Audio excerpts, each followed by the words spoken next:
It is Halloween season. Kids set to begin knocking on doors Friday night, and from scary decorations to pumpkin carvings, there's a long list of things to do. But something that should be a priority is making sure those trick-or-treaters dealing with food allergies feel safe. And that's where the Shine a Teal Light campaign comes in. Joining us with more is Jennifer Gertz, Executive Director of Food Allergy Canada. Thank you so much for coming in. Thank you for having me. And thank you for bringing the treats too. Yes, we'll get to that shortly. All right. Let's talk about the campaign and why it is so important. So in Canada, about 600,000 kids live with food allergy. And you know, Halloween's fun. It should be fun for everyone, and just because a child has a food allergy doesn't mean they shouldn't be able to participate. So those children are working to avoid what they're allergic to. And many people, they think it's peanut. And in fact, the common food allergy for kids is peanuts, eggs, and milk.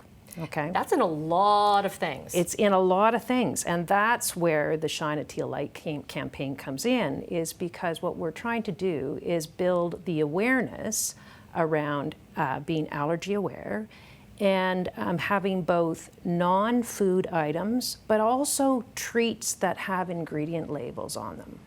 There's a gap there, Melanie, where, you know, in some cases, a treat will come in a package, a number of treats, and the label is on the outside, and it's not actually on the item itself. And for kids with food allergy, they can't determine whether those things are safe for them. So if you're a parent of one of these children, you just assume it is unsafe, unfortunately, and then that goes to waste. Right. So I'm gonna, if we could show a little bowl here on camera right now.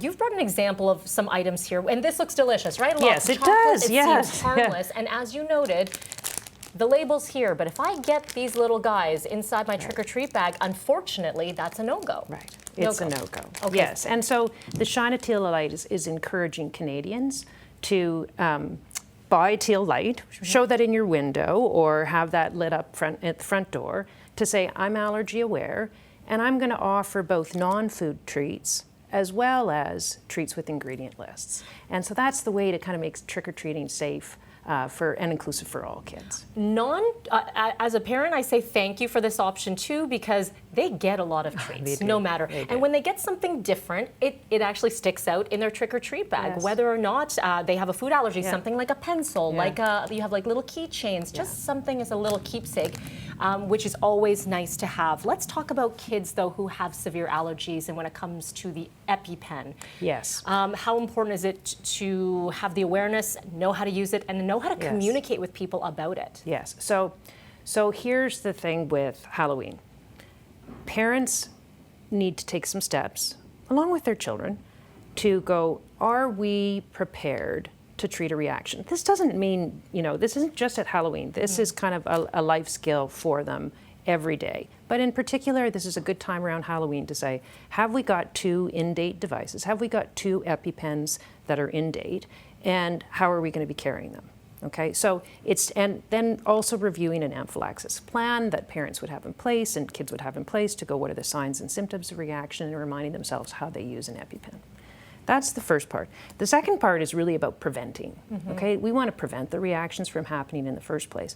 And so that's about having important, empowering conversations with your kids about what are the boundaries and what are the steps we're going to take to make sure that this can be a fun and enjoyable experience. Right. So those kind of conversations, they need to happen tonight. That's right. You know, not like we're racing out the door and I want to go run and, you know, trick or treat at all the neighbors' houses. It's about sitting down and saying, okay, here are our rules. Here's our plans on how to stay safe. No eating while you're out trick or treating. Absolute no-no. Okay. When you get home, then and carry your EpiPen. Those are the 2 basics.